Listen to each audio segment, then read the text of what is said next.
সিফাত কাকে বলে? সিফাত মাখরজের উচ্চারণের স্থানকে ঠিক রেখে হরফের ভঙ্গিমাকে সিফাত বলে। সিফাত কয় প্রকার? সিফাত দুই প্রকার।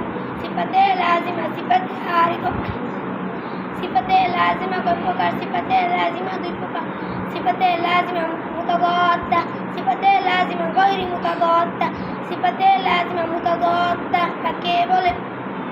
সিফাতে লাজিমা পরস্পর বিপরীতমুখী সিফাতকে সিফাতে লাজিমা মুতাদাদ্দা বলে।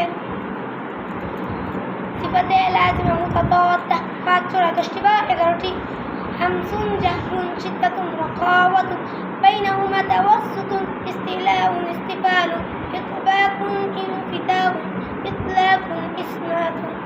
হামসুন বাতাস চালু, জাহরুন বাতাস বন্ধ, শিদ্দাতুন আওয়াজ বন্ধ, রাখাওয়াতুন আওয়াজ চালু, বাইনাহুমা তাওয়াসসুতুন অর্থ আওয়াজ মধ্যম বা অল্প চালু, ইস্তিলাউন অর্থ জিহ্বার গোড়া ও আওয়াজ উপরের দিকে, ইস্তিফালুন অর্থ জিহ্বার গোড়া ও আওয়াজ নিচের দিকে, ইতবাকুন অর্থ জিহ্বার মধ্যখান উপরের তালুর দিকে লেগে যাবে, ইতবাকুন ইনফিতাহুন অর্থ জিহ্বার মধ্যখান উপরের তালু থেকে পৃথক থাকবে, ইতলাকুন অর্থ উচ্চারণে স্লিপ কাটবে, ইসমাতুন অর্থ উচ্চারণে জমে যাবে। মারহাবা, সবাই বলেন মারহাবা। আরো জোরে। আপনাকে একটা কলম পুরস্কার দিলাম, খুশি?